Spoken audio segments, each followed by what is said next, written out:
안녕하세요. 오늘 우리가 함께 살펴볼 자료는 조금 특별해요. 네, 책이나 논문이 아니죠. 맞아요.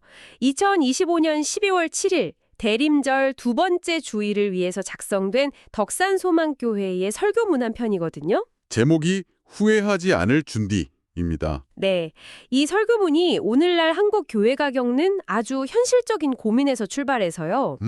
이걸 개인의 신앙적 결단이라는 깊은 주제까지 파고드는 방식이 굉장히 흥미롭더라고요.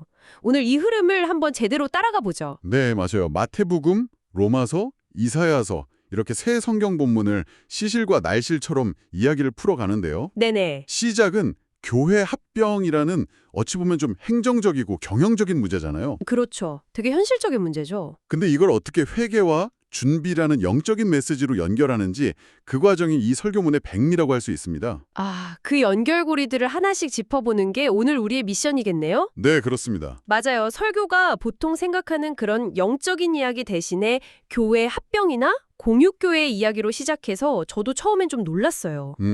요즘 한국교회에서 심심치 않게 들을 수 있는 단어들이라고 하더라고요. 네, 현실이 된 거죠. 교회 합병은 말 그대로 두 교회가 그냥 하나가 되는 거고, 공육교회는 건물 하나를 두 교회가 시간대만 나눠서 같이 쓰는 방식인 거죠. 네, 정확해요. 설교문에서는 그 공유교회를 나눔교회라는 표현으로 바꿔 부르자고 제안하기도 하죠. 나눔교회 훨씬 좋네요. 네, 예를 들면 A교회는 주일 오전 11시에 예배를 드리고 네. 같은 공간에서 오후 2시에 예배를 드리는 식으로요. 공간을 효율적으로 쓰면서 이제 임대료나 관리비 같은 재정 부담을 줄이는 아주 현실적인 대안이네요. 그런 셈이에요. 교인 수가 줄어드는 데 가장 큰 이유겠지만 저는 혹시 다른 이유도 있지 않을까 궁금했어요. 예를 들면 어떤 걸까요? 예를 들어서 대형 교회로 쏠림 현상이 심해지면서 작은 교회들이 버티기 힘들어지는 그런 구조적인 문제도 배경에 있지 않을까요? 아주 예리한 지적이세요. 설교문은 가장 직접적인 원인으로 그리스도인의 감소와 고령화를 딱 꼽고 있어요. 역시 그 두 가지군요. 네, 교회를 유지할 인적 재정적 동력이 점점 떨어지는 거죠. 목사님이 은퇴하셔도 후임을 모실 재정이 부족해서 합병을 고민하고 매달 나가는 예배당 유지비가 부담돼서 공유를 선택하는 상황이 벌어지는 거예요. 네. 말씀하신 것처럼 그 대형교회 쏠림 현상도 이런 양극화를 부추기는 아주 중요한 요인 중 하나고요. 결국 다 연결된 문제입니다. 정말 현실적인 고민이네요. 그런데 설교문은 이 합병이나 공유를 단순히 그냥 좋은 해결책이라고만 하지는 않더라고요. 맞아요. 둘이 하나가 되는 것은 참 어려운 일이라면서 심지어 결혼보다 더 힘들 수 있다? 이렇게까지 말해요. 결혼보다요? 네, 결혼은 두 사람 마음만 맞으면 되지만 교회는 수백 명의 마음이 하나로 모여야 하니까요.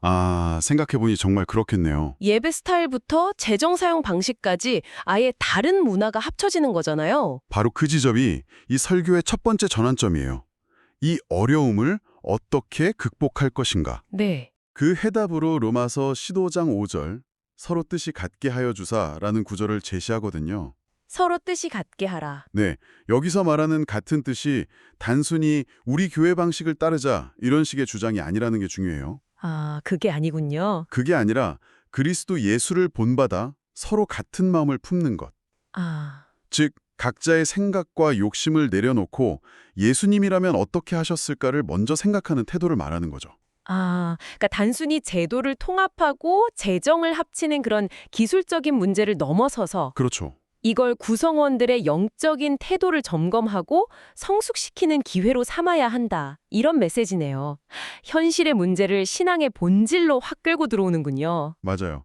우리 교회가 사라지면 안 돼라는 어떤 생존의 문제가 아니라 어떻게 하면 더 예수님을 닮은 공동체가 될 수 있을까라는 본질의 문제로 프레임을 전환시키는 거예요. 와. 이 지점에서 설교는 교회 합병이라는 구체적인 이슈를 넘어서 더 보편적인 준비라는 주제로 아주 자연스럽게 넘어갑니다. 네, 바로 그 지점이에요. 이 배경을 깔고 마태복음의 핵심 구절인 주의 길을 준비하라는 메시지를 본격적으로 다루기 시작하는데요. 네. 여기서 던지는 질문이 정말 신선했어요. 이 준비는 주님을 위한 것인가? 아니면 우리 자신을 위한 것인가? 보통은 당연히 주님을 맞이하기 위해서 우리가 길을 닦는, 즉 주님을 위한 준비라고 생각하지 않나요? 대부분 그렇게 생각하죠. 마치 우리가 길을 잘 닦아놓아야만 VIP이신 주님이 편안하게 오실 수 있다는 것처럼요. 네, 맞아요. 세례 요한이 광야에서 길을 평탄하게 만들었기 때문에 예수님이 사역을 시작하실 수 있었다. 이런 식으로요. 흥미로웠어요. 우리의 준비가 하나님의 행동을 가능하게 하는 조건이 아니라는 거잖아요. 맞아요. 하나님은 우리가 준비됐든 안 됐든 당신의 일을 시작하실 거라는 거죠. 네. 그렇다면 준비하라는 명령은 결국 우리 자신을 위한 것이라는 결론에 이르게 되는데 이게 왜 우리 자신을 위한 준비가 되는 건가요? 주님이 오셔서 시작하실 일, 즉 하나님 나라라는 새로운 현실을 제대로 경험하고 거기에 참여하기 위해서 우리가 준비되어야 한다는 뜻이에요. 아, 예를 들어서 엄청난 파티가 열릴 예정인데 내가 그 파티에 갈 준비가 안 되어 있으면 그 파티를 온전히 즐길 수가 없는 것과 같아요. 그렇죠. 파티는 나의 준비 여부와 상관없이 열리지만. 네, 그 기쁨을 누리는 건 준비된 사람의 몫인 거죠. 그렇군요. 그래서 설교는 그 준비의 첫걸음이 바로 회개하라는 외침이라고 말합니다. 회개라는 단어가 나왔네요.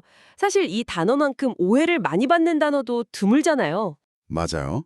보통 회개하면 무릎 꿇고 눈물 흘리면서 과거의 잘못을 반성하고 막 자책하는 그런 이미지를 떠올리는데 이 설교문은 회개를 좀 다르게 정의하는 것 같아요. 네, 바로 그 지점이 이 설교의 핵심적인 통찰 중 하나예요.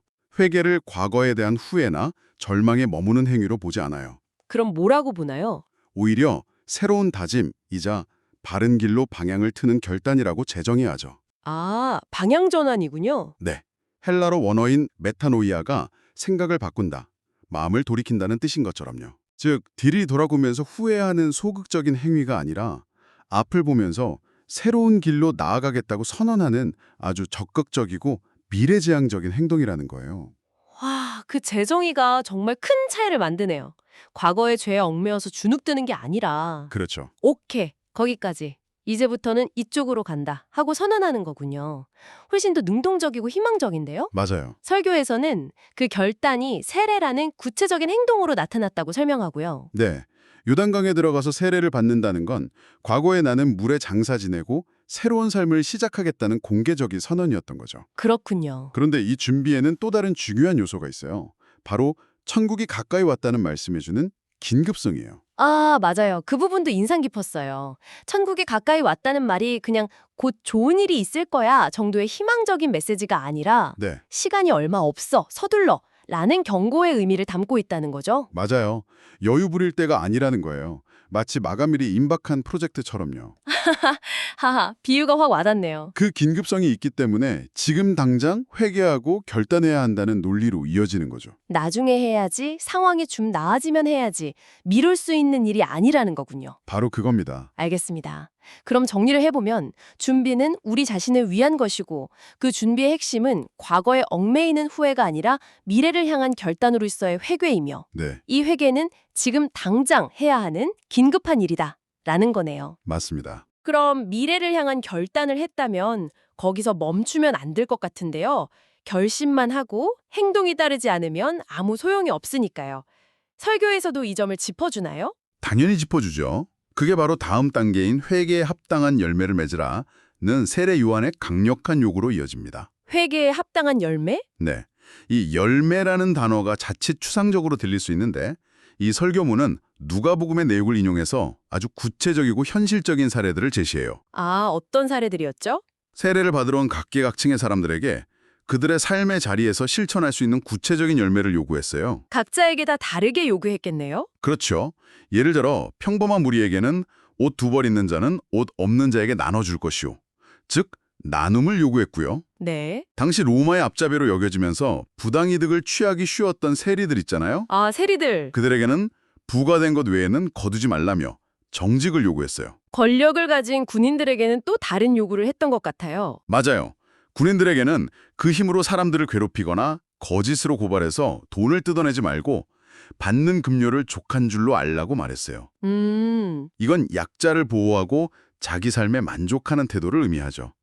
이 예시들이 보여주는 공통점이 뭘까요?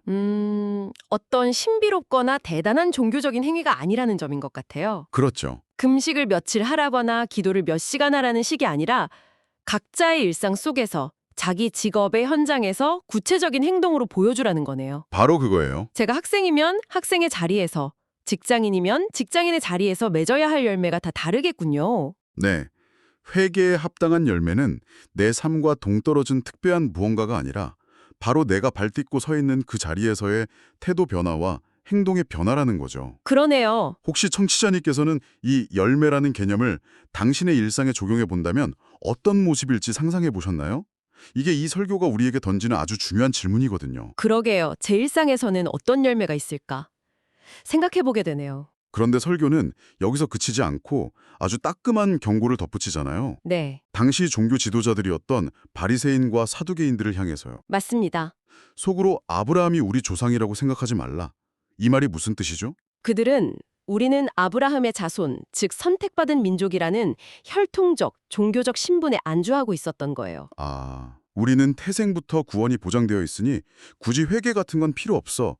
라는 뭐랄까 영적 교만에 빠져 있었던 거죠. 세례 요한은 바로 그 점을 질타한 겁니다. 아, 그게 오늘날 우리에게도 똑같이 적용될 수 있겠네요. 어떻게 말이죠? 나는 모태 신앙이다. 나는 직분이 있으니 괜찮다. 나는 이미 믿음을 가졌으니 완성된 그리스도인이다. 같은 나태한 생각이요. 아, 이게 바로 현대판 아브라함이 우리 조상이라는 생각일 수 있겠어요. 신앙적인 배경이나 현재 상태에 안주해서 더 이상 변화하고 성장하려는 노력을 멈추는 것. 이게 가장 위험한 상태라는 경고군요. 정확합니다. 그래서 설교는 우리 각자에게 다시 한번 질문을 던져요. 당신의 삶에서 맺어야 할 합당한 열매는 무엇입니까? 네. 그리고 그 답을 내 생각만으로 찾지 말고 기도를 통해 하나님의 인도하심을 구하라고 권면하죠. 이게 바로 후회하지 않을 준비의 핵심이라는 거예요. 여기서 잠깐 처음 이야기로 돌아가 보면 재밌을 것 같아요.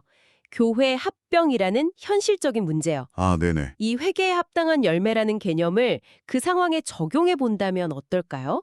합병을 앞둔 두 교회 성도들이 맺어야 할 열매는 구체적으로 어떤 모습일까요? 아주 좋은 연결이에요. 단순히 행정 절차를 잘 따르는 걸 넘어선 무언가가 있겠네요. 그럼요. 합병 과정에서 맺어야 할 열매라면 아마도 내 교회의 전통과 방식을 고집하는 마음을 내려놓는 것. 아, 이게 될 수 있겠죠. 혹은 새롭게 가족이 될 다른 교회 성도들의 이야기에 먼저 귀를 기울이는 겸손함일 수도 있고요. 그렇겠네요. 재정을 어떻게 합칠지 논의할 때는 정직이라는 열매가 필요할 거고 혹시라도 과정 중에 상처받는 사람이 생기지 않도록 서로를 보호하는 열매도 필요할 거예요. 와, 이렇게 보면 세례요한이 요구했던 열매들이 2000년의 교회의 현실적인 문제에도 그대로 적용되는 셈이죠. 와, 그렇게 연결하니까 설교의 처음과 끝이 완벽하게 하나로 이어지네요. 그렇죠. 결국 공동체의 문제든 개인의 문제든 그 해법은 회개하고 합당한 열매를 맺는 것이라는 본질로 돌아가는군요. 맞습니다. 그래서 설교의 마지막 경고가 더 강렬하게 다가오는 거예요.